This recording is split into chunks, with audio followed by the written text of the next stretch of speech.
CM Jagan పై దాడిలో powerful ఆయుధం వాడారని sharp shooter తో దాడి చేసినట్లు ఉందని వైఎస్ఆర్సీపీ పార్టీ ప్రధాన కార్యదర్శి సజ్జల రామకృష్ణారెడ్డి తెలిపారు. చంద్రబాబు రెచ్చగొట్టే విధంగా మాట్లాడుతున్నారన్నారు. రాజకీయాల్లో ఇలాంటి వ్యాఖ్యలు చేయకూడదని తెలిపారు. చంద్రబాబు టీడీపీ నేతలు రెచ్చగొట్టే వ్యాఖ్యలు చేయకుండా నియంత్రించాలని ఈసీని కోరామన్నారు. ముఖ్యమంత్రి వైఎస్ జగన్మోహన్ రెడ్డిపై జరిగిన హత్యాయత్నం ఘటనపై వైఎస్ఆర్సీపీ నేతలు రాష్ట్ర ఎన్నికల సంఘానికి ఫిర్యాదు చేశారు. సీఈఓతో వైఎస్ఆర్సీపీ పార్టీ ప్రధాన కార్యదర్శి సజ్జల రామకృష్ణారెడ్డి, మల్లాది విష్ణు సహా వైఎస్ఆర్సీపీ నేతలు భేటీ అయ్యారు. సీఎం వైఎస్ జగన్పై జరిగిన దాడి వెనుక కుట్ర కోణం ఉందని ఈసీకి వైఎస్ఆర్సీపీ నేతలు ఫిర్యాదు చేశారు. అనంతరం సజ్జల రామకృష్ణారెడ్డి మీడియాతో మాట్లాడారు. సీఎం వైఎస్ జగన్పై జరిగిన దాడి ఘటనపై ఈసీకి ఫిర్యాదు చేశామని అన్నారు.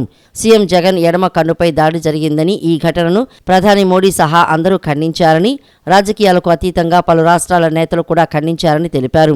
విపక్ష నేతలు రాక్షసుల్లా ప్రవర్తిస్తున్నారని, దాడిపై ఘటనపై టీడీపీ నేతల వ్యాఖ్యలు హేయమైనవని పేర్కొన్నారు. ఈ దాడి పథకం ప్రకారమే జరిగినట్లు స్పష్టమవుతోందన్నారు. దాడికి ఉపయోగించిన ఆబ్జెక్టు అతి వేగంతో సీఎం జగన్ కంటిపై తగిలి వెల్లంపల్లి కంటికి తగిలిందని అన్నారు. కొంచెం ఉంటే వెల్లంపల్లి కన్నుపోయేదని సజ్జల పేర్కొన్నారు. ఒక వ్యక్తికి తగిలిన తర్వాత అంత ఫోర్స్ఫుల్గా మళ్ళీ అంతే ఫోర్స్తో ఇంకొకరికి తగలడం అంటే అది చేత్తో విసిరిందో లేక ఏదైనా ఇంకో చిన్న క్యాటపుల్ట్ లాంటి దానికంటే కూడా ఇంకా పవర్ఫుల్ ఆయుధం మీద వాడినారేమో అని అనిపిస్తుంది. డిస్టెన్స్ కూడా కొంత ఎక్కువ నుంచి వచ్చినట్టుంది. పక్కనే బిల్డింగ్లు ఉన్నాయి, ఇవన్నీ ఉన్నాయి. ఇవన్నీ ఇన్వెస్టిగేషన్లో తేరాల్సిన అంశాలు. ఎవరో షార్ప్ షూటర్ అయి ఉండాలి, గురి తప్పకుండా కొట్టగలిగిన వాడు అయి ఉండాలి. ఈయన టక్కున తల తిప్పడం వల్ల ఇటు తగిలినట్టుంది. ఒకవేళ స్ట్రైట్ ఉంటే కన్ను తగిలినచ్చు, లేదా కన్ను తగిలినచ్చు కొంచెం తిప్పుతుంటే. సో ఇంతగా క్లియర్గా కనపడుతున్న ఇది ఎవరో ముందే అనుకొని ఒక ప్లేస్ వెతుక్కొని అక్కడ ఉండి అక్కడ నుంచి ఆ టైంకు కరెక్ట్ షూట్ చేశారు. కొద్దిలో అదృష్టం కొద్దీ అది మిస్ అయింది, లేకపోతే ప్రాణానికే ప్రమాదం ఉండేది. అక్కడి నుంచి ఇది ఎవరై ఉంటారు, ఓ పవర్ఫుల్ పొలిటికల్ సపోర్ట్ లేకుండా ఇలాంటివి చేయలేదు. ఇంకో పక్క ఈయన రెచ్చగొట్టి వాళ్ళని తయారు చేస్తున్నారు. ఇవన్నీ ఈరోజు ఎన్నికల కమిషన్కు నివేదించారు. ఇవన్నీ నివేదించి ఈ నేపథ్యంలో తక్షణం ఇప్పటికే ఇచ్చాము, ఇంతకుముందు కూడా అయ్యా వీళ్ళు ఇట్లా మాట్లాడుతున్నారు, వీళ్ళు నోటీసులు ఇవ్వడం కాకుండా రిస్ట్రైన్ చేయండి, ఈ పరిధిలోకి వస్తుందని ఎన్నికల కమిషన్ వారికి కంటిన్యూస్ ఇస్తున్నాం. జగన్ పై పడింది చీకట్లో గులకరాయని, తనపై పడింది వెలుగులో రాయి అని టీడీపీ అధినేత చంద్రబాబు అన్నారు. ముఖ్యమంత్రి వెళుతుంటే కరెంటు ఉండదా, ఎవరికి నేర్పిస్తారు ఈ డ్రామాలు అని ప్రశ్నించారు. 14 ఏళ్లు ముఖ్యమంత్రిగా చేశాను, ఆవలిస్తే పేగులు లెక్క పెడతా, తనకు రాజకీయాలు నేర్పిస్తారా జగన్ అని నిలదీశారు. మీ సభలకు ప్రజలు రావటం లేదు, మీరంటే అసహించుకుంటున్నారని అన్నారు. ఎప్పుడెప్పుడు వదిలించుకుందామా అని బాధితులంతా ఒక్కటయ్యారన్నారు. విశాఖ జిల్లా గాజువాకలో ప్రజాగలం సభ నిన్న నిర్వహించారు. భారీగా తరలివచ్చిన ప్రజలను ఉద్దేశించి టీడీపీ అధినేత చంద్రబాబు మాట్లాడుతూ ఉండగా గుర్తు తెలియని వ్యక్తులు రాళ్లు విసిరారు. ఇక్కడ రాళ్లు వేశారు చూశారా, రేయ్ మీ అందరినీ ఈ ప్రజలు వదిలిపెట్టరని చంద్రబాబు అన్నారు. రేపటి నుంచి మిమ్మల్ని తరిమి కొడతారని పేర్కొన్నారు. పోలీసులు ఏం చేస్తున్నారో తనకు తెలియదన్నారు. గంజాయి బ్లేడ్ బ్యాచ్ ఇక్కడికి వచ్చిందని, మీరు ఇలాంటి చిల్లర పనులు చేస్తే ప్రజలు తిరగబడి కొడతారని చంద్రబాబు గట్టిగా హెచ్చరించారు. సీఎం జగన్పై విజయవాడలో రాయి విసిరిన తర్వాత జరిగిన పరిణామాలపై చంద్రబాబు తన ప్రసంగంలో ఎన్నో ప్రశ్నలు లేవనెత్తారు. మొన్న ఒక ఘటన జరిగిందని, దాన్ని అందరం వ్యతిరేకించామని అన్నారు. విమానాశ్రయంలో తనకు సమాచారం రాగానే జగన్పై జరిగిన దాడిని ఖండించారని చెప్పారు. కానీ జగన్ అరగంటలోపే అక్కడే తన ప్లకార్డులు చూపించి నేనే రాయి వేయించాలని, దోషినని ప్రచారం చేశారని చెప్పారు. మీ మీద గులకరాయి వేయించామా, మీ పోలీసులు విద్యుత్ శాఖ అధికారులు ఏం చేస్తున్నారు, ముఖ్యమంత్రిగా రాజీనామా చేయండి, గంటలో పరిపాలన ఎలా చేయాలో చేసి చూపిస్తా, ఆ సత్తా చేసి చూపించిన ట్రాక్ రికార్డు ఉన్నాయని చంద్రబాబు పేర్కొన్నారు. కోడి కత్తి డ్రామా చేసి ఇప్పుడు ఎవరో గులకరాయి వేస్తే తాను వేయించానట, ఆ గులకరాయి వంకతో తనపై రాళ్లు వేస్తారా అని ప్రశ్నించారు. బాంబులు వేస్తేనే భయపడలేదు, రాళ్లకు భయపడతానా అంటూ చంద్రబాబు ధ్వజమెత్తారు. ఇది ఒక చెత్త ప్రభుత్వం, చేతగాని ప్రభుత్వం. ఇది ఒక ఉదాహరణ మాత్రం ఇచ్చాను. ఇక్కడ రాళ్లు వేశారు వల్ల చూశారా, వస్తా దానికి కూడా వస్తారే, మీ వాళ్ళందరినీ వదిలిపెట్టరు. ప్రజలు తరిమి కొడతారు రేపటి నుంచి మిమ్మల్ని అందరినీ. గంజాయి బ్యాచ్, బ్లేడ్ బ్యాచ్ ఇక్కడ కూడా వచ్చింది. పోలీసులు ఏం చేస్తానో అది లేదు. నిన్న కూడా ఆ డ్రామాకు కూడా వస్తా, విజయవాడలో జరిగిన డ్రామాకు కూడా వస్తాం. మీరు ఇలాంటి చిల్లర పనులు చేస్తే, చిల్లర మూకగాని చేస్తే, ప్రజలు తిరగబడితే మీ బట్టలిప్పి తరివి కొడతారు. బీ కేర్ఫుల్ అని హెచ్చరిస్తున్నా. జగన్మోహన్ రెడ్డి కంట్రోల్ ఎవరు? ఈ జే గ్యాంగ్ ఒకటి ఉంది వాళ్ళకు. దొరికాడా లేదా? దొరికినట్లేడు. ముందు రాళ్ళేశారమ్మా. ఇప్పుడు ఈరోజే పవన్ కళ్యాణ్ గారు తెనాల్లో మీటింగ్ పెడితే చేతగాని పిరికి పందలు ఆయన వరాహి పైన రాళ్లేశారు. ఇప్పుడు నేను అడుగుతున్నా మిమ్మల్ని అందరినీ, ఇది తప్పని గట్టిగా చప్పట్లు కొట్టి నిరసన తెలియజేయండి. తమ్ముళ్ళు, ఆడబిడ్డలు, మీకు జ్ఞాపకం ఉందా? విశాఖపట్నానికి నేను వచ్చాను. జ్ఞాపకం ఉందా మీకు? వస్తే నన్ను విశాఖపట్నం నుంచి బయట రానియకుండా వైఎస్ఆర్ కాంగ్రెస్ గూండాలు అడ్డుకుంటే ఈ పోలీసులు ఆ రోజు చర్య తీసుకోకుండా ప్రేక్షకులుగా ఉండి నన్ను తిరిగి పంపించారు. జ్ఞాపకం ఉందా అని మిమ్మల్ని అడుగుతున్నా. నేను అమరావతిలో నేను రైతులకు సంఘీభావంగా నేను వెళితే నా మీద వైఎస్ఆర్ కాంగ్రెస్ రౌడీలు చెప్పులు, రాళ్లు, అదే మరి కర్రలతో దాడి చేశారు. ఆ రోజు డీజీపీ సమాధానం చెప్పాడు. ఏమన్నాడంటే, ఈ రోజు వ్యతిరేకత ఉంది, చంద్రబాబు నాయుడు అంటే ప్రజాస్వామ్యంలో ప్రొటెస్ట్ చేయొచ్చు, రాళ్లతో దాడి చేయొచ్చు, కాబట్టి నేను సమర్థిస్తున్నాను సిగ్గు లేకుండా డీజీపీ చెప్పాడు. జ్ఞాపకం ఉందా నేను అడుగుతున్నా. మా ఇంటికి ఒక ఎమ్మెల్యేగా ఉన్న వ్యక్తి రాళ్లు కర్రలు తీసుకొని వస్తే నేను నివారిస్తే మన మీద కేసులు పెట్టి ఆయన నా అపాయింట్మెంట్కి వచ్చారని చెప్పారు. ఇవన్నీ నేను ఎక్కడ పోయినా నా మీద రాళ్లు వేశారు, అవునా కాదా అని అడుగుతున్నా మిమ్మల్ని. రాళ్ల దాడి చేశారు. నేను ఒకే మాట చెప్పాను, క్లేమోర్ మైన్సే నా పైన వేస్తే లెక్క పెట్టుకొని నేను మీ రాళ్లకు భయపడతానా అని చెప్పాను. ముఖ్యమంత్రి జగన్మోహన్ రెడ్డికి గాయమైతే రాష్ట్రానికి గాయమైనట్లుగా వైకాపా నాయకులు మాట్లాడుతున్నారని బాపట్ల జిల్లాలో 15 ఏళ్ల బాలుడు అమర్నాథ్ గౌడ్ తన అక్కను వేధించవద్దని అన్నందుకు వైకాపా కార్యకర్త నిర్దాక్షిణ్యంగా పెట్రోల్ పోసి తగలబెడితే అప్పుడు రాష్ట్రానికి గాయం కాలేదా అని జనసేన అధినేత పవన్ కళ్యాణ్ ప్రశ్నించారు. చంద్రబాబు నాయుడుపై రాళ్ల వర్షం కురిపిస్తే రాష్ట్రానికి గాయం కాలేదా? రాష్ట్రంలో 30,000 మంది ఆడబిడ్డలు అదృశ్యమైతే గాయం కాలేదా? కేవలం మీకు రాయి తగిలితేనే రాష్ట్రానికి గాయమైనట్లా అని జనసేనాని పవన్ కళ్యాణ్ సీఎం జగన్ పై నిప్పులు చెరిగారు. తెనాలి పట్టణంలో జరిగిన వారాహి విజయవేరి బహిరంగ సభలో జనసేన అధినేత పవన్ కళ్యాణ్ మాట్లాడారు. సీఎం జగన్ చుట్టూ భద్రత ఉందని, ఆపై జెండాలున్నాయని, అంత భద్రత ఉన్న సీఎంపై రాయి వేయడమా అని ప్రశ్నించారు. అసలు మీరే దాడులు చేస్తారు, మీపై దాడులా? రాష్ట్ర డీజీపీ నిఘా విభాగం ఏం చేస్తున్నట్లు? ఈ వ్యవహారానికి కారకులెవరో ఇప్పటివరకు గుర్తించలేదని పేర్కొన్నారు. చేతిలో యంత్రాంగం ఉండి కూడా ఎందుకు గుర్తించలేకపోయారని పవన్ కళ్యాణ్ ప్రశ్నల వర్షం కురిపించారు. ఎన్నికలు రాగానే వైఎస్ జగన్ కు ఏదోలా గాయమవుతుందని, లేదా ఎవరో ఒకరు చనిపోతారు, చంపేస్తారని పేర్కొన్నారు. పోయినసారి ఎంతో భద్రత ఉండే విశాఖ విమానాశ్రయంలో కోడి కత్తితో గాయం చేశారట. తాజాగా గులకరాయి దాడి, ఆ దాడి గురించి స్పందించాలని తమ నాయకుడు అడిగారని, కానీ నిజంగా దాడి జరిగిందా, ఆయనే చేసుకున్నారా, లేక కోడి కత్తిల డ్రామానా తనకు తెలియటం లేదని అన్నారు. కరెంటు ఎందుకు తీసేశారో అర్థం కాలేదని, అందుకే స్పందించలేదు అని స్పష్టం చేశారు. నాన్న పులి వచ్చే కథలా ఎన్నిసార్లు నమ్మాలి? నమ్మకం పోయిందని, ఈ డ్రామాలు ఆపాలని పేర్కొన్నారు. జెడ్ కేటగిరీ సెక్యూరిటీ ఏం చేస్తుందా? మీ జెడ్ కేటగిరీ సెక్యూరిటీ చూసుకోరా మీరు?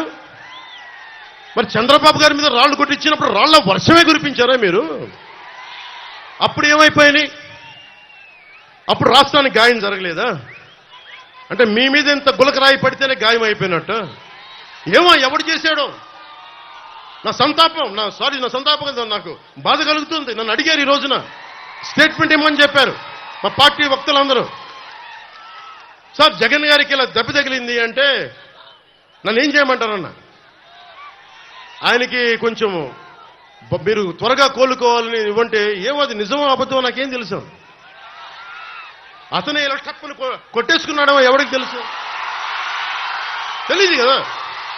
ఎందుకంటే కరెంటు పోయింది, దండలు ఉన్నాయంట, ఆ దండల్లో వాళ్ళే రాయిపెట్టి కొట్టుకున్నాడేమో, లేదు నిజంగా పోని ఒకసారి నాన్నా పులి కథలాగా ఒకసారి చెప్తే బాగుంటుంది. ప్రతిసారి ఎలక్షన్ రాగానే జరిగితే నిజంగా పులి వచ్చిన నాన్నా పులి కథలాగా అది అబద్ధం అనుకుంటాం. సరే నిజంగా మీ మీద రాయి చూడండి, మీరు పట్టుకోండి. ఎదురుగా పొడిచిన వ్యక్తినే ఈ రోజు వరకు మీరు పట్టుకోలేదు. జైలు నుంచి అతను బెయిల్ ఇప్పించారు 5 సంవత్సరాల తర్వాత. కోడికత్తి వ్యక్తినే. ఈ సెంటిమెంట్ డ్రామాలు దయచేసి ఆపండి. ఈ నాటకాలు భరించలేకపోతున్నాం.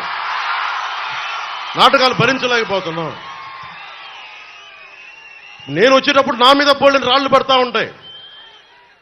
మనకి పీఆర్పీ టైంలో నేను ఖమ్మం వెళ్తా ఉంటే నా మీద రాళ్ల వర్షం. మా వాళ్ళందరికీ మోకాళ్ళు ఇరిగిపోయినాయి, నాకు ఈపుల మీద రాళ్లు పడ్డాయి. ఆ రోజు చెప్పుకోవడానికి మీడియా కూడా లేదు. మొత్తం కరెంట్ ఆపేశారు రాజశేఖర రెడ్డి గారి ప్రభుత్వం. మరి దెబ్బలు తిని మేము వచ్చాం. నా స్టేజ్లు కూల్చేశారు. కాదు, నేను ముఖ్యమంత్రి కొడుకుని కాదు కదా, ముఖ్యమంత్రిని కాదు కదా. మన కథలు ఎవరికి తెలియవు. జగన్ గారికి ఎంత రాగానే అయ్యయ్యో ఎంత బాధ జరిగిపోయింది, అయ్యయ్యో పాపం. అమర్నాథ్ని తిరుగు తోటలో కాల్ చేస్తే పాపం లేదు. అది వైసీపీ వాళ్ళకి పట్టదు. రేపల్లెల్లో ఒక ఆడపడుచుని దారుణంగా భర్త ముందు మనకి మానాన్ని పాడు చేస్తే పాపం దొంగతనం చేయడానికి వచ్చారండి. అలా అనుకోలేదండి. దొంగలని దుర్మార్గుల్ని వెనకేసుకొచ్చే వస్తే మనుషులు అత్యంత పారదర్శకంగా, నిష్పాక్షికంగా, ప్రజాస్వామ్య స్ఫూర్తితో ఎన్నికలను నిర్వహించడంలో ప్రిసైడింగ్ అధికారులు, సహాయ ప్రిసైడింగ్ అధికారుల పాత్ర కీలకమని కలెక్టర్ ఎస్ ఢిల్లీరావు తెలిపారు. అన్ని అంశాలపై సుస్పష్టమైన అవగాహన పెంపొందించుకుని నిబద్ధతతో ఎన్నికల విధులు నిర్వర్తించాలని సూచించారు. Vijayawada PB Siddhartha arts and science కళాశాలలో విజయవాడ సెంట్రల్ నియోజకవర్గానికి సంబంధించి పీఓ ఏపీఓల శిక్షణా కార్యక్రమం నిన్న జరిగింది. అదేవిధంగా లయోలా కళాశాలలో విజయవాడ తూర్పు నియోజకవర్గానికి సంబంధించి పీఓ ఏపీఓల శిక్షణా కార్యక్రమం జరిగింది. అసెంబ్లీ స్థాయి మాస్టర్ ట్రైనర్లు ఏఎల్ఎంటీ ద్వారా జరుగుతున్న 2వ రోజు శిక్షణా కార్యక్రమాన్ని కలెక్టర్ ఢిల్లీరావు ప్రత్యక్షంగా పరిశీలించారు. పవర్ పాయింట్ ప్రజెంటేషన్, వీడియోల ప్రదర్శన ద్వారా వివిధ అంశాలపై ట్రైనర్లు శిక్షణ ఇవ్వగా ఆయా అంశాలపై పీఓలు, ఏపీఓల అవగాహన స్థాయిని కలెక్టర్ ఢిల్లీరావు పరీక్షించారు. పోలింగ్ ప్రక్రియలో ఎలాంటి సమస్యలు ఎదురయ్యేందుకు అవకాశం ఉంది, వాటిని అప్పటికప్పుడు ఎలా అధిగమించాలనే దానిపై మార్గనిర్దేశం చేశారు. బ్యాలెట్ యూనిట్, కంట్రోల్ యూనిట్, వీవీప్యాట్ల నిర్వహణకు సంబంధించిన వివిధ అంశాలను క్షుణ్ణంగా వివరించారు. ఈ సందర్భంగా కలెక్టర్ ఢిల్లీరావు మాట్లాడుతూ నిర్వర్తించాల్సిన విధుల గురించి క్రమశిక్షణతో తెలుసుకుని ఆత్మవిశ్వాసంతో పోలింగ్ ప్రక్రియకు సిద్ధమవ్వాలని పేర్కొన్నారు. చిన్న పొరపాటుకు కూడా ఆస్కారం లేకుండా పరిజ్ఞానాన్ని ప్రాక్టికల్ అప్రోచ్తో పెంపొందించుకోవాలని తెలిపారు. మాక్ పోల్ విషయంలో అప్రమత్తంగా వ్యవహరించాలన్నారు. Polling station setup, EVM, VVPAT, marked copy, tendered vote, challenged vote, PO diary, PO report తదితరాలపై అవగాహన పెంపొందించుకోవాలన్నారు. పీఓ ఏపీఓలు నిర్వహించాల్సిన వివిధ ఫారాలు, రిజిస్టర్ల విషయంలో జాగ్రత్తగా ఉండాలని సూచించారు.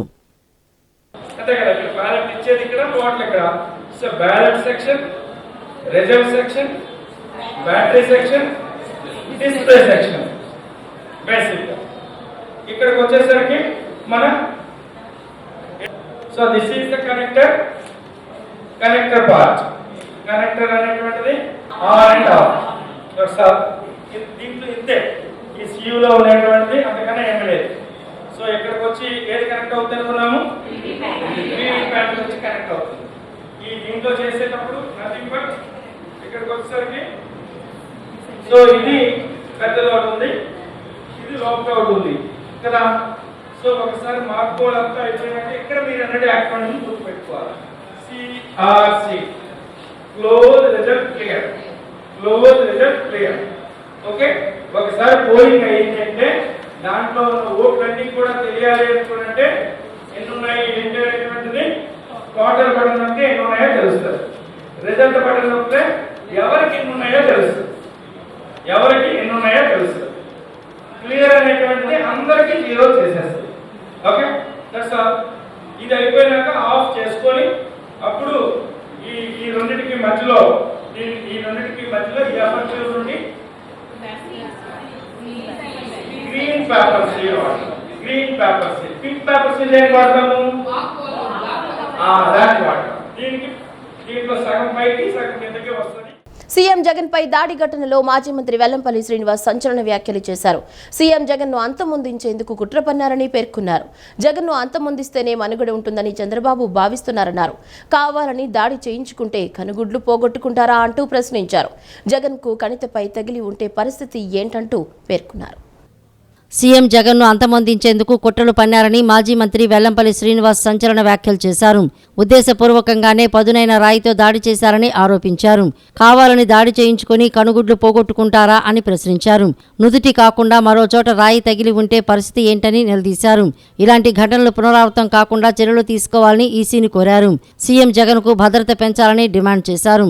ఈ సమయంలో టీడీపీ సానుభూతి అవసరం లేదని, దాడి ఘటనపై రాజకీయాలు చేయకపోతే చాలని సూచించారు. ఘటనపై ఎన్నికల కమిషన్ పూర్తిస్థాయి విచారణ జరిపితే చంద్రబాబు బండారం బయటపడుతుందని అన్నారు. చంద్రబాబుకు ఇలాంటి డ్రామాలు అలవాటే అని మండిపడ్డారు. ఈ ఘటనలో తన ఎడమ కంటికి కూడా గాయమైందని వెల్లంపల్లి తెలిపారు. భద్రతా సిబ్బంది ప్రాథమిక చికిత్స అందించారని చెప్పారు. తనకు కనుగుడ్డుపై గీతలు పడ్డాయని చికిత్స తీసుకుంటారని తెలియజేశారు.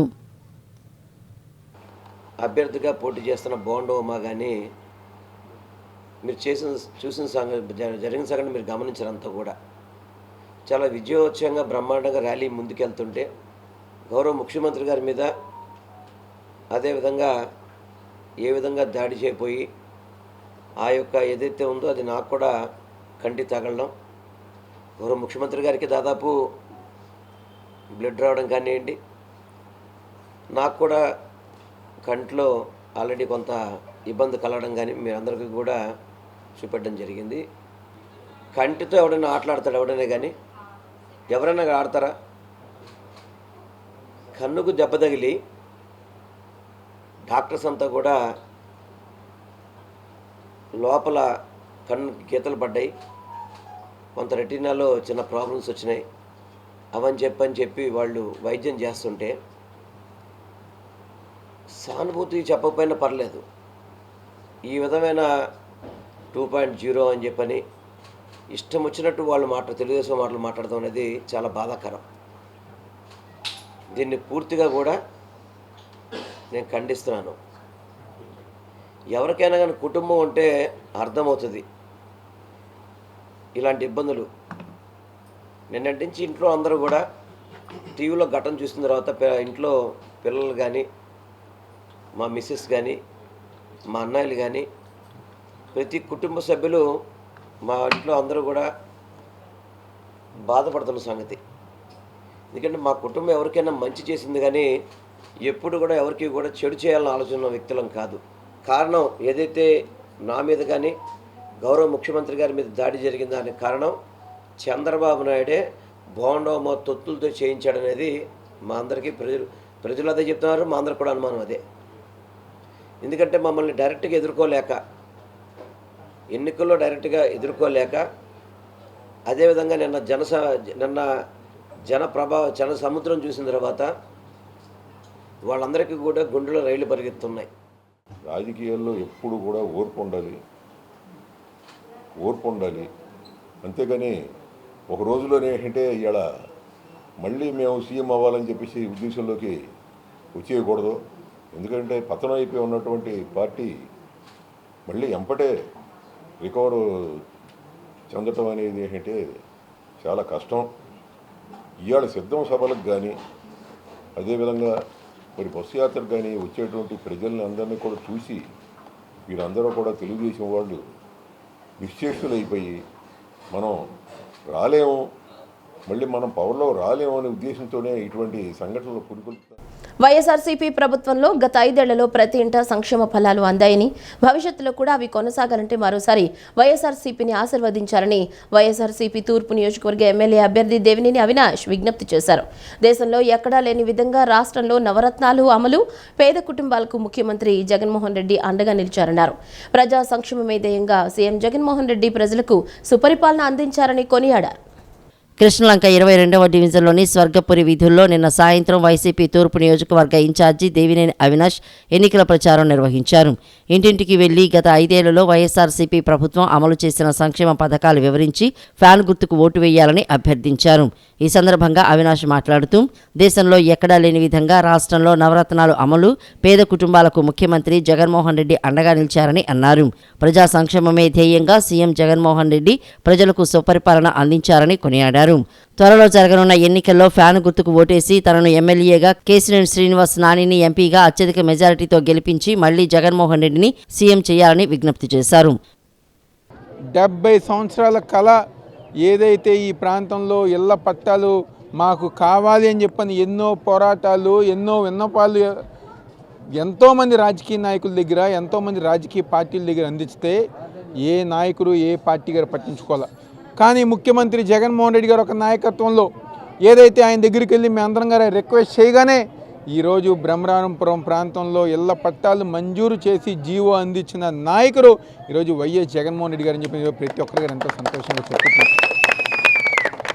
అదేవిధంగా సంక్షేమ కార్యక్రమాలు, అదేవిధంగా ఈ ప్రాంతంలో అభివృద్ధి కార్యక్రమాలు ప్రతి ఒక్కటి గారు ఈరోజు జగన్మోహన్ రెడ్డి గారి నాయకత్వంలో జరిగినాయి. కాబట్టి ఈరోజు ఇంటింటికి వెళ్తాయి గారా ప్రతి ఒక్కరి గారు మహిళలు కానివ్వండి, పెద్దవాళ్ళు కానివ్వండి ఆశీర్వదించి ఎంతోమంది వృద్ధులు కళ్ళంటి నీళ్ళు పెట్టుకుని జగన్ బాబు ఎలా ఉన్నారు అని చెప్పని అడిగే విధంగా ఈరోజు జగన్మోహన్ రెడ్డి గారు పరిపాలన చేస్తున్నారు. ఇంత మంచి సహకారం కానివ్వండి, ఇంత మంచి ఆదరణ కానివ్వండి, ఇంత అభిమానం కానివ్వండి ఈరోజు విజయవాడ నగరంలో జగన్మోహన్ రెడ్డి గారికి వస్తే చూసి తట్టుకోలేక తెలుగుదేశం పార్టీ నాయకులు నిన్న జగన్మోహన్ రెడ్డి గారి మీద హత్యాయత్నం కార్యక్రమం చేస్తాం, హత్యాయత్నం పాల్పడతాం. దాన్ని ఈరోజు వైఎస్ఆర్ కాంగ్రెస్ పార్టీ నాయకులు తీవ్రంగా ఖండిస్తారు. 22వ డివిజన్ కార్పొరేటర్ తాటిపర్తి కొండారెడ్డి మాట్లాడుతూ గతంలో ఎన్నడూ లేని విధంగా 22వ డివిజన్లో కోట్లాది రూపాయలతో అభివృద్ధి కార్యక్రమాలు చేశారని తెలిపారు. డివిజన్లో అన్ని మౌలిక సదుపాయాలు కల్పించారని అన్నారు. ప్రజలు సీఎం జగన్ వెంట ఉన్నారని, రాబోయే ఎన్నికల్లో జగన్ మళ్లీ ముఖ్యమంత్రి అవుతారని, తూర్పు నియోజకవర్గంలో ఎమ్మెల్యేగా అవినాష్ను ప్రజలు గెలిపించుకుంటారని తెలియజేశారు. మరి ఈ డివిజన్లో దాదాపు గత 60 సంవత్సరాల నుంచి 70 సంవత్సరాల నుంచి అటు ఇటుగా ఒక కాలం మిగిలిపోయిన వాళ్ళకి ఇళ్ల పట్టాల సమస్య, అది జగన్మోహన్ రెడ్డి గారు మరియు దేవినేని అవినాష్ అన్న ఆధ్వర్యంలో ఇళ్ల పట్టాలు జీవో తీసుకురావడం అయింది. దీనికి వాళ్ళందరూ ఎల్లవేళ్ళ రుణపడి ఉంటామని అవినాష్ అన్నకి ప్రత్యేక కృతజ్ఞతలు తెలుపుకున్నారు. అదేవిధంగా డివిజన్లో మేము దాదాపు 12 కోట్లతో డివిజన్ అభివృద్ధి చేశాము. డివిజన్లో దాదాపు అన్ని వర్కులు కూడా అయిపోయినాయి. అదేవిధంగా ఇప్పుడు రానున్న వాళ్ళ ఎన్నికల్లో అవినాష్ అన్నకి ఓటు వేసి బ్రహ్మరథం పట్ట రెడీగా ఉన్నారు. ఈ డివిజన్ నుంచి మరి నియోజకవర్గంలో వైసీపీ జెండా ఎగరేస్తామని ఈరోజు పాదయాత్రలు అందరూ తెలిపారు. మరియు మన నిన్న జరిగిన జగన్మోహన్ రెడ్డి గారి మీద దాడి తీవ్రంగా ఖండిస్తున్నాము. సీఎం జగన్ది మరో కోడికత్తి డ్రామాని టీడీపీ సీనియర్ నేత మాజీ మంత్రి నక్కా ఆనందబాబు ధ్వజమెత్తారు. కొత్త నాటకానికి ఆయన తెరలేపారని విమర్శించారు. గత ఎన్నికలకు ముందు ఆడిన కోడికత్తి నాటకం ఫలితంగా అమాయక దళిత యువకుడు 5 ఏళ్లు జైలులో ఉన్నాడన్నారు. ఇప్పుడు ఈ రాయి డ్రామాకు ఏ దళితుడిని బలి చేస్తారోనని వ్యాఖ్యానించారు. గుంటూరులో టీడీపీ సీనియర్ నేత మాజీ మంత్రి నక్కా ఆనందబాబు నిన్న మీడియా సమావేశం నిర్వహించారు.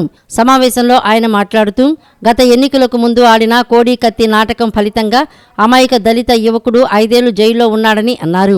ఇప్పుడు ఈ రాయి డ్రామాకు ఏ దళితుడిని బలి చేస్తారోనని వ్యాఖ్యానించారు. ఐపాక్ డైరెక్షన్లో ఇంకా ఎన్ని డ్రామాలు చూడాలోనని ఆయన ఎద్దేవా చేశారు.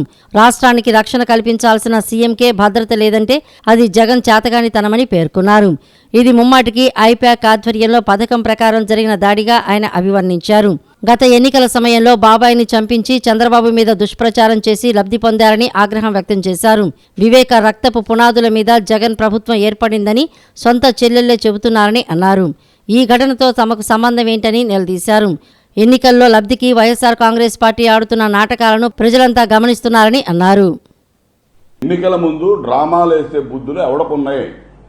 కోడికత్తి డ్రామా ఒకసారి గుర్తు తెచ్చుకోండి. ఒక దళిత యువకుడిని 5 సంవత్సరాలు జైల్లో పెట్టారు. ఇతనంతటి ఇతను చేపించుకున్న గాయం ఏ విధంగా జరిగిందో తెలియదు. 5 ఏళ్లు 5 రోజుల్లో బయటకు వచ్చే కేసు 5 సంవత్సరాలు జైల్లో మగ్గాడు ఒక దళిత యువకుడు. మరి ఈ రోజు ఎవరిని బలి చేయబోతా ఉన్నారో అర్థం కావట్లా. ఈ కేసుల్లో నిన్న జరిగినటువంటి రాయి విసిరిన కేసుల్లో ఎవరిని బలి చేయడానికి, ఎంతమందిని బలి చేయడానికి ప్రణాళిక రచన జరుగుతూ ఉందో తాడేపల్లి కోటలో అర్థం కాని పరిస్థితులు కనపడతా ఉన్నాయి. సరే, ఎవడో చెప్తావా జగన్మోహన్ రెడ్డి? నువ్వు సీఎం, ఈ రాష్ట్రానికి భద్రత కల్పించాల్సిన వాడు, నీకు భద్రత లేదంటే నీ చేతకాంతనం. నువ్వు చేపించుకున్నావు. ఇది 100% నువ్వే చేపించుకున్నావు. ఎన్నికల ముందు 6 నెలల ముందు కోడికత్తి డ్రామా ఆడావు.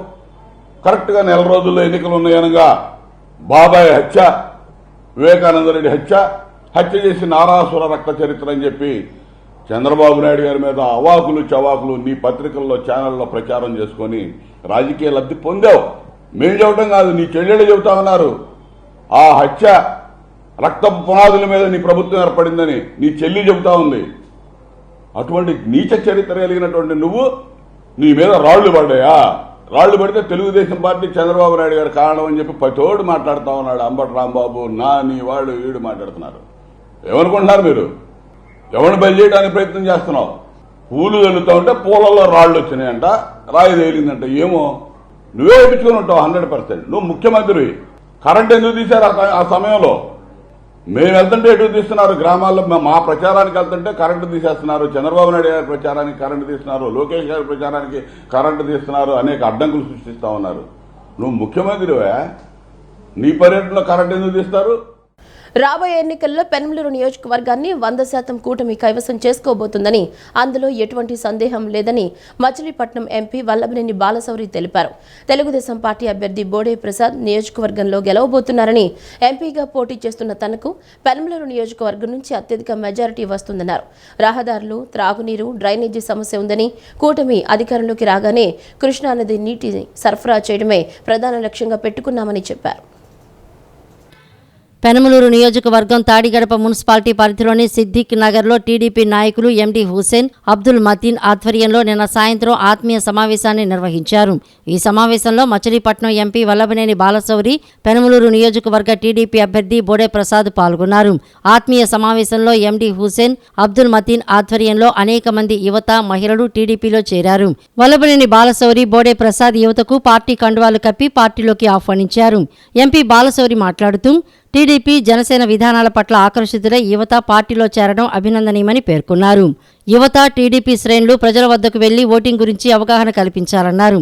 టీడీపీ, జనసేన కలిసి పోటీ చేస్తున్నందున ఏమేమి గుర్తులు ఉంటాయి, మొదట ఎంపీ ఓటు ఎలా వేయాలి, తర్వాత ఎమ్మెల్యే ఓటు ఎలా వేయాలి, గుర్తుల గురించి వివరించి వారిలో చైతన్యం తేవాలని కోరారు.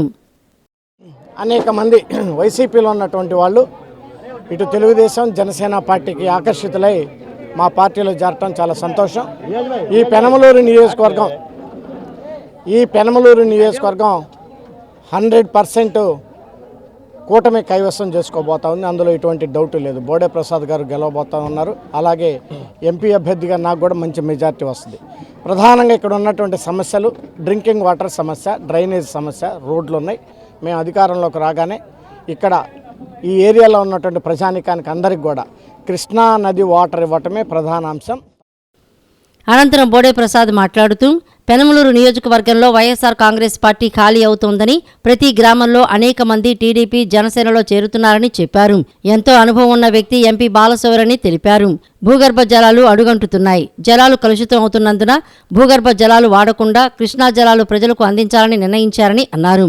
తాడిగడప మున్సిపాలిటీ పరిధిలో 2 లక్షల ప్రజలందరికీ కృష్ణా నీరు అందించే లక్ష్యంగా పెట్టుకోవడం జరిగిందన్నారు. సనత్ నగర్, సిద్దిక్ నగర్ ప్రాంతాలు ముంపునకు గురవుతున్నాయని, డ్రైనేజీ వ్యవస్థను మెరుగుపరుస్తామని చెప్పారు.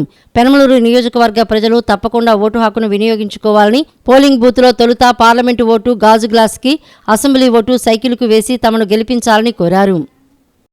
భూగర్భ జలాలు అడుగంటిపోతూ ఉన్నాయి. భూగర్భ జలాలు కలుషితం అయిపోతూ ఉన్నాయి. భూగర్భ జలాలు వాడకుండా కృష్ణానది నీటిని అతి దగ్గరగా ఉన్న ప్రాంతం పెనమలూరు నియోజకవర్గం. ఈ ప్రాంతంలో కూడా వాటర్ని వృధాగా సముద్రంలో కలవటానికి వీల్లేదు. ఇక్కడ బ్యాలెన్సింగ్ రిజర్వాయరా లేకపోతే కృష్ణా రివర్ వాటర్ డ్రింకింగ్ వాటర్కి ఈ దగ్గరలో ఉన్న తాడిగడప మున్సిపాలిటీ ప్రాంతం అంటే దాదాపు 2,50,000 మంది జనాభా ఉన్నారు. వాళ్ళందరికీ కూడా కృష్ణానది నీరు తీసుకొచ్చే విధంగా మనం కృషి చేయాలి అని చెప్పి ఆయనలో ఒక పట్టుదల నాకు చెప్పడం జరిగింది. తప్పకుండా కృష్ణానది వాటర్, ఈరోజు బోర్ వాటర్ కాకుండా కృష్ణానది వాటర్ వచ్చే విధంగా మేము రాబోయే 5 సంవత్సరాలు మిగిలిన అభివృద్ధి, రోడ్లు, డ్రైన్లు, లైట్లు ఇవన్నీ కూడా నిరంతర ప్రక్రియ. తప్పకుండా ఈ సనత్ నగర్, సిద్దిక్ నగర్లో కొన్ని ప్రాంతాలు ముంపుకు గురవుతూ ఉన్నాయి డ్రైనేజీకి, ముఖ్యంగా రేకుల మసీద్ దగ్గర. ఆ డ్రైనేజీ వ్యవస్థను ఏ విధంగా అక్కడ నిలబడకుండా శుభ్రంగా ఉండేటట్టుగా అది అధికారంలోకి రాగానే మొదటి చర్యగా అది తీసుకుంటాం. కార్యక్రమంలో తాడిగడప మున్సిపాలిటీ టీడీపీ అధ్యక్షులు అనుమోలు ప్రభాకర్, టీడీపీ నాయకులు బుజ్జి, వెలగపూడి శంకర్బాబు, జనసేన నాయకులు తాటిపల్లి గణేష్ తదితరులు పాల్గొన్నారు. పేద ప్రజలకి మంచి చేస్తున్న ముఖ్యమంత్రి వైఎస్ జగన్పై, అలాగే మాజీ మంత్రి వెల్లంపల్లి శ్రీనివాస్పై దాడులు చేయడం గర్హనీయమని మాజీ కార్పొరేటర్ గండూరి మహేష్ అన్నారు. బస్సు యాత్రకు వచ్చిన ప్రజాస్పందన చూసి ఓర్వలేకే దాడులకు పాల్పడ్డారని ఆగ్రహం వ్యక్తం చేశారు. దాడి చేసిన వారిపై ఎన్నికల కమిషన్ తగు చర్యలు తీసుకోవాలని, దోషులు ఎవరో నిజ నిర్ధారణ చేయాలని కోరారు.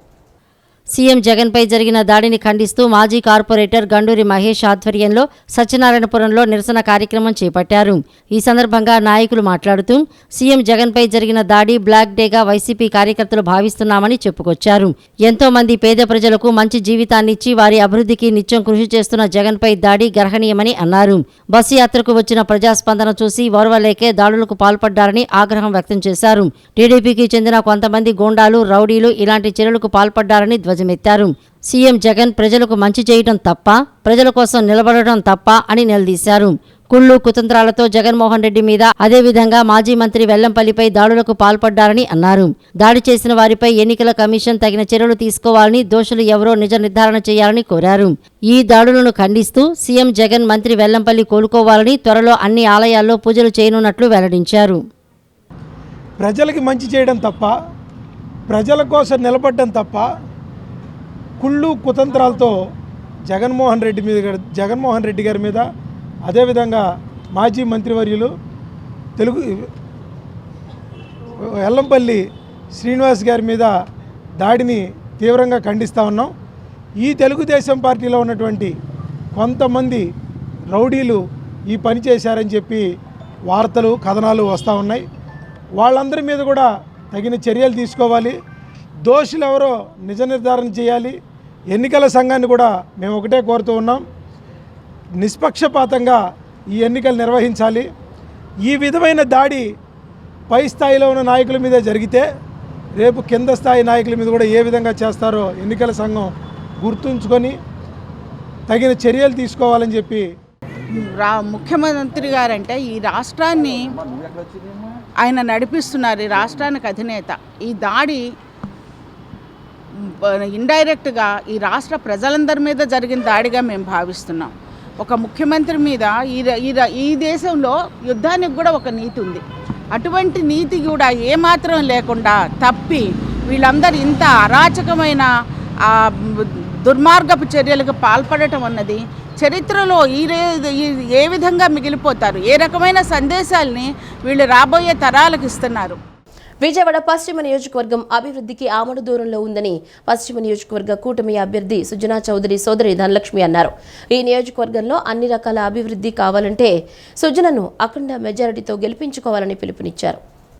విజయవాడ పశ్చిమ నియోజకవర్గ కూటమి అభ్యర్థి సుజనా చౌదరికి మద్దతుగా ఆయన సోదరి ధనలక్ష్మి ఎన్నికల ప్రచారం ప్రారంభించారు. చిట్టినగర్ మహాలక్ష్మి అమ్మవారి ఆలయంలో ప్రత్యేక పూజలు చేసి ప్రచారాన్ని ప్రారంభించారు. పార్టీ కరపత్రాన్ని అందించి వచ్చే ఎన్నికల్లో కూటమిని గెలిపించాలని అభ్యర్థించారు. అనంతరం ఆమె మాట్లాడుతూ విజయవాడ పశ్చిమ నియోజకవర్గం అభివృద్ధికి నోచుకోలేదని తెలిపారు. నియోజకవర్గం అభివృద్ధి చెందాలంటే ఇక్కడి ప్రజలు సుజనా చౌదరిని గెలిపించుకోవాలని సూచించారు. అభ్యర్థి సుజనా చౌదరి గారి చెల్లెలండి. నేను అన్నయ్యని గెలిపించండి. నా పేరు ధనలక్ష్మి. అన్నయ్యని గెలిపించండి. ఈ ఏరియాని అంతా డెవలప్ చేస్తారు. ఆయన ఎప్పుడూ సేవ కోసమే తపన పడుతూ ఉంటారు. ఈ ఏరియాని చూసి చాలా ఆశ్చర్యపోయారు, ఇంత బ్యాక్వర్డ్గా ఉందని. నాకు బాగా నమ్మకం అండి.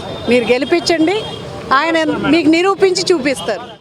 అనంతరం జనసేన నాయకురాలు తిరుపతి అనూష మాట్లాడుతూ సుజనా చౌదరి లాంటి వ్యక్తి పశ్చిమ నియోజకవర్గానికి రావడం నియోజకవర్గ ప్రజల అదృష్టమని పేర్కొన్నారు. గత 5 ఏళ్ల జగన్ పాలనలోని అరాచకాలను ప్రజలు కళ్లారా చూశారని చెప్పారు. అభివృద్ధి చేసే కూటమి నాయకులను ఎన్నికల్లో గెలిపించుకుంటే ఆంధ్రప్రదేశ్ నెంబర్ 1 స్థానంలో ఉంటుందన్నారు.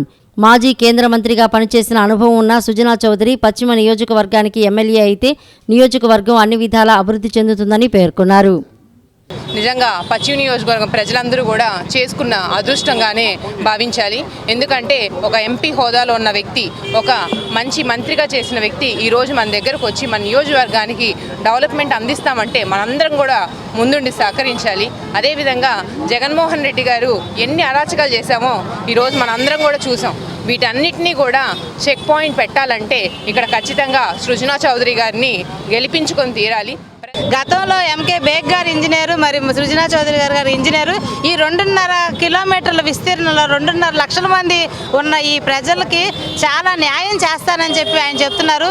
2 నెలలే కనుక సుజనా ఫౌండేషన్ పక్కన పెడితే ఈ పశ్చిమ నియోజకవర్గం మొత్తాన్ని సుందరవనంగా ఒక చాలా అభివృద్ధి మార్గంలో తీసుకొస్తారని, అంతేకాకుండా పిల్లల చదువులకే కానీ ఏ ఒక్క సహాయమైనా సరే సుజనా ఫౌండేషన్ ద్వారా ఆయన చేస్తారని.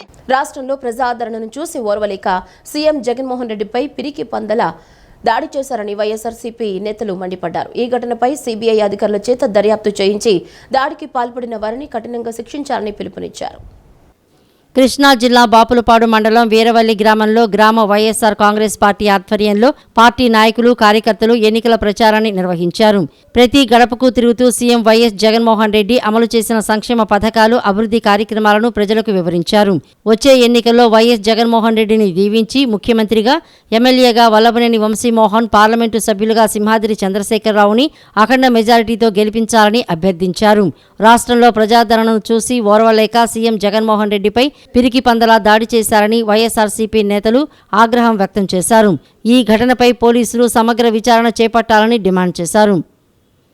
ఈ కార్యక్రమంలో గ్రామ పార్టీ అధ్యక్షులు గొడవల్లి రత్న సుధాకర్, ఏఎంసీ మాజీ డైరెక్టర్ కోడెబైన బాబీ, పిఎస్సిఎస్ చైర్పర్సన్ అల్లాడి తెరీసా, ఆత్మూరి బాలాజీ, దోసరి నిర్మల, రాయి శివపార్వతి, తొమ్మండ్రు రమేష్, చలపాక ధనలక్ష్మి, బొడ్డు శ్రీధర్, లంక జగన్మోహన్ రావు, గండి చిన్నారావు, గండి పరంధామయ్య, సిహెచ్ బుజ్జి యోహాను, కాటుమాల పండు, పలువురు కార్యకర్తలు, అభిమానులు పాల్గొన్నారు.